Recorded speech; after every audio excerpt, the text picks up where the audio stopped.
छत्रपती संभाजीनगरचे औरंगाबादचे डॉक्टर सतीश रोपळेकर साहेब नमस्कार. तुम्ही एक चांगले डॉक्टर आहात. तुमची माझ्या सासऱ्यांच्यामुळे भेट झाली.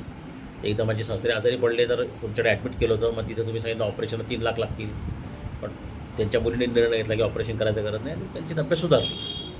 मग त्या काळामध्ये मी सॉफ्टवेअर डेव्हलप करत होतो. माझा प्रदीप देडकर मित्र होता, ब्रेनवे इन्फोटेक कॉर्पोरेशन, माहिती तंत्रज्ञान वगैरे.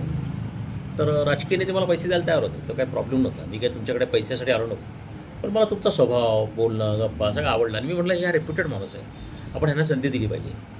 म्हणजे एकूण 6 लोकांना मी इन्व्हेस्टमेंटची संधी दिली, बेहरे सर, बगाडी वगैरे. मी काय तुम्हाला लुटायला नव्हतो आलो. मला राणे बिणे सगळ्यांनी पैसे देऊ केले, मी नाकारले ते.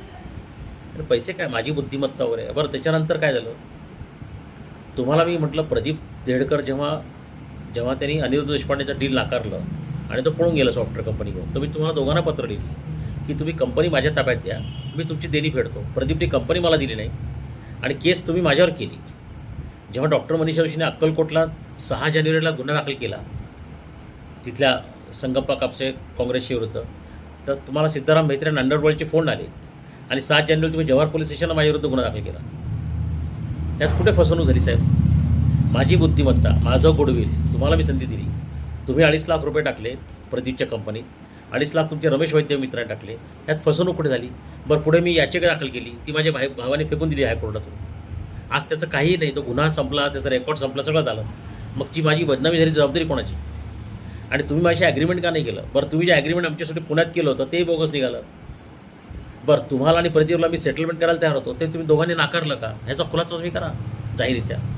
आणि मला तुमच्याकडून 1 कोटी रुपये नुकसान भरपाई पाहिजे, कारण तुम्हाला शिवीगाळ केली आहे, बदनामी केली आहे, धमक्या दिल्या आहेत. तुमच्या प्रकरणात मला अरेस्ट केलेली आहे, ती अरेस्ट पण बोगस ठरलेली आहे. त्याच्यात पण त्या दत्ता भोय नावाच्या पियाने लाच घेतली, प्रदीपच्या वडिलांनी लाच घेतली. त्यात माझ्या मिसेसचं पण नाव गुन्हेगार म्हणून टाकलं की तुमचे पैसे तिच्या MDच्यासाठी वापरले, तेही बोगस निघालं. त्याचा सगळा रिपोर्ट CBIला दिलेला आहे, प्रायम मिनिस्टर ऑफिसला दिलेला आहे. त्याच्यावर याचिका दाखल झाली, ती माझ्या भावानी फेकून दिली. डॉक्टर रोपळेकर साहेब, तुम्ही शस्त्रक्रिया वगैरे तुमचं सगळं open heart surgery, close heart surgery सगळं ठीक आहे, पण आता वेळ आलेली आहे, राजकीय दहशतवाद संपला आहे. आता कम क्लीन फॅक्ट्सवर बोला.